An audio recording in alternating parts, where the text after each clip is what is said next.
Hi people, my name's Carlos Luna. I am the content producer here at Roll20, and on this week's episode of Learn How Play Now, I have a very special guest, writer Surena Marie. We are going to be looking at her adventure, Salted Legacy. It's the level 1 adventure on the new D&D book, Journeys Through the Radiant Citadel.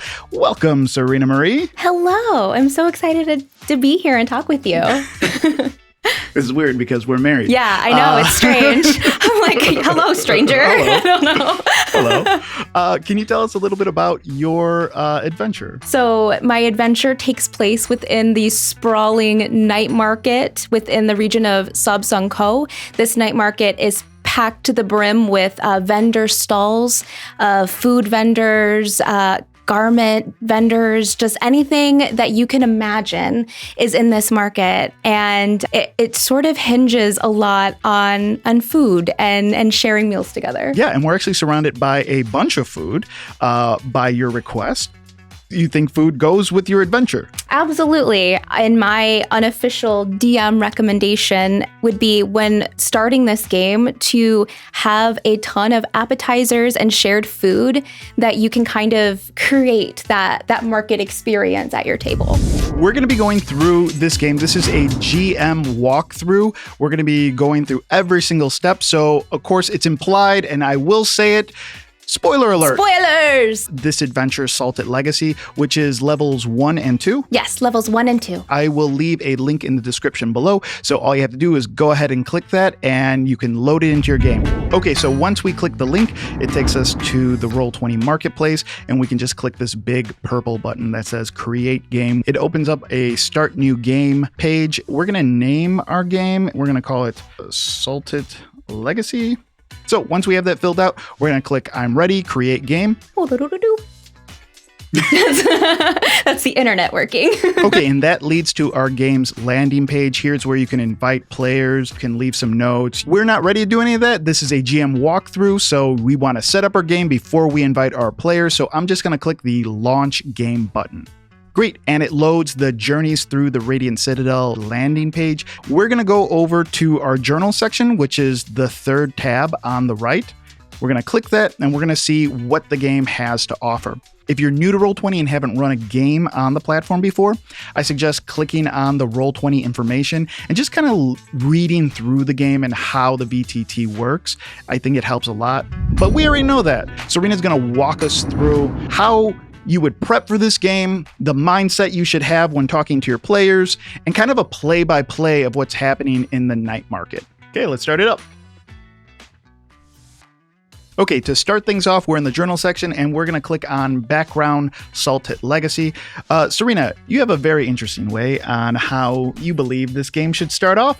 I believe that this game is best enjoyed with a lot of immersion. To invoke the feeling of being at a sprawling night market, I recommend everyone having a spread of appetizers. You can even encourage people to wear fun, flashy market outfits or do really awesome lighting to kind of invoke this feeling of a night market. And once everyone is settled, you'll sort of chat through why they're going to the night market. Are they a connoisseur looking for the finest delicacies the market has to offer? Are they on a trade expedition looking to strike deals within the market?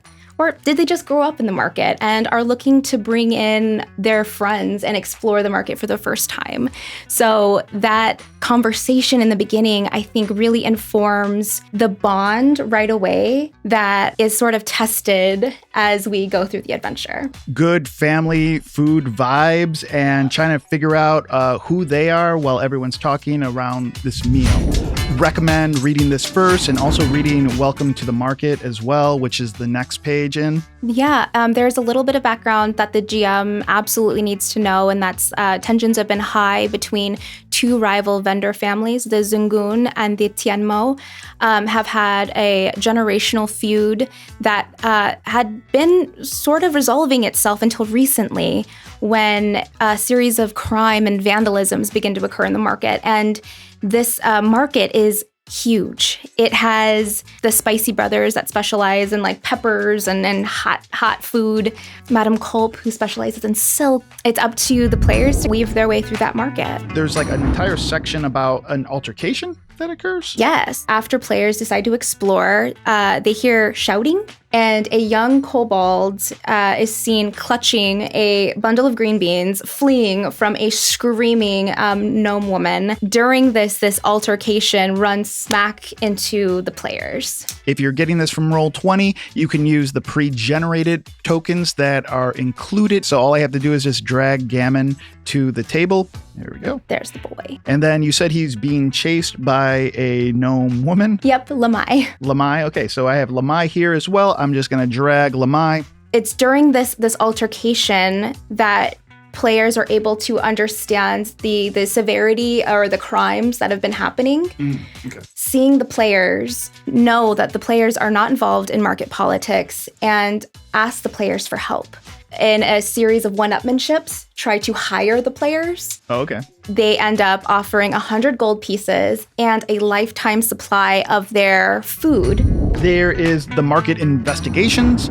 It explains the market games, and how you can win the trust of the people in the market. Kasim, who is going to offer, he's one of the vendors, and he will offer a tour of the market, give a quick overview of the market games, kind of dismissing them as like a frivolous tradition. If players decide to talk with a vendor, they'll sort of hit a brick wall. They don't really talk to outsiders. And so the only way to gain renown and respectability that night in the market is to participate in market games. If you only have one renown, you are capped at what information you're able to obtain, regardless of your charisma checks.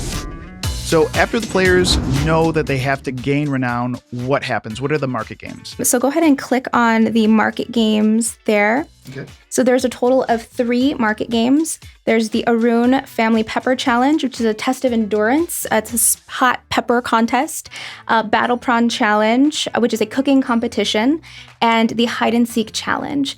And after each challenge is complete, the DM gets to roll on what I call the Market Mischief table. And if you're using Roll20, all you have to do is go on the right-hand side under Collection, click that, and scroll down to the bottom where there are rollable tables. You can always make your own rollable tables, but this game comes with some. The first one is Salted Legacy Market Investigations. So this is what they're rolling on, right? Yep, so this table shows what's happening while the players are in their challenges. The mischief that's being rolled on this table is tiny crimes caused by this monster called the Windling. Well, I think you use the term monster. He's a monster. Invisible sometimes. Yeah, he's a very cute guy. Let's talk about some of these games. The Spicy Pepper Challenge is a test of endurance. Players must roll and succeed constitution checks based on a random selection of peppers. And it's not her recommendation that you actually have Please spicy don't. food at the table. Eat at your own risk. Okay, so the second one is the Battle Prawn Challenge. This one actually comes with a map, so I'm going to go over to Roll20. I'm going to click the tab at the top. I'm going to click on the Battle Prawn Challenge. All I have to do is pull that ribbon onto that page, and my players will instantly see this. So it is essentially a timed cooking challenge. Players are tasked with making giant prawn patties, and in doing so have to chop massive green beans and actually battle with a giant prawn that's in that tank right there, which uses the giant seahorse stat, which makes me laugh. So my recommendation, if you want to make things really exciting, or if you're streaming and want that added bit of drama, so you need to have 6 rounds of combat in order to succeed, I would say double that and do 12 minutes. And if they can fight the prawn and chop the beans in 12 minutes, they win. So that means players and the GM have to be rolling very quickly and making very quick decisions when you go up against the clock like that. And then the third one we have is Hide and Seek Challenge. This comes with another map, so we're going to drag our player ribbon onto Hide and Seek Challenge. Players have to find these tiny caterpillars, and they have 10 rounds to do so. And as soon as you find them, you need to roll animal handling because they're animals. Yeah, they're that makes caterpillars. sense. You have to figure out how to lure them to you. Okay, so what happens now? We have a little bit of renown. what goes on in the story? So as players are gathering Renown, they're able to chat with either the vendors that have sponsored the games, and each of the vendors knows a little bit about the history between the Zungun and Tianmo family. If I click on revealing the plot, this kind of explains how to reveal the plot? Yep. So by now, players would have gathered enough information that points to Kasim being the culprit, along with perhaps some invisible Windling friends. Players can confront Kasim, or they can investigate him to learn more information about him directly. If they were to confront him, they'll learn that he is really distraught about his brother leaving and doesn't believe that he's able to have his business on his own. So by creating this conflict between the rival families, he can then scoop one up and buy it out. Capitalism. Capitalism. At the end of the adventure, players can choose to empathize with Kasim's plight, and he does not get kicked out of the market. Another vendor family will instead take him in. Oh, okay. There's not a true villain. It's just people who are misguided. Capitalism. Great. So the adventure is set. Maybe they figured it out too quickly, and they still want to hang out at this night market. They're having fun. What can they do then? So the Siabsungkoh Gazetteer really expands the region. So if you as a DM want them to further explore outside of the night market, as it's like a tiny piece, there's noteworthy sites, there's culture, there's a bunch of things that a DM could even run a full campaign on. And each book within the Journeys Through the Radiant Citadel has a Gazetteer that expands that location. So you could actually write your own adventure. Yes. The night market is just one that you wrote on it. You've written all these other sections, but as far as adventures go, there could be something in the Lying Forest. There could be something in the Slumber Pond. Go ahead and write that if you want. Expand on the world. I think that's fantastic. I think we covered a lot in this video. Is there anything you think new GMs should know, or things that they should tell their players about this before getting started?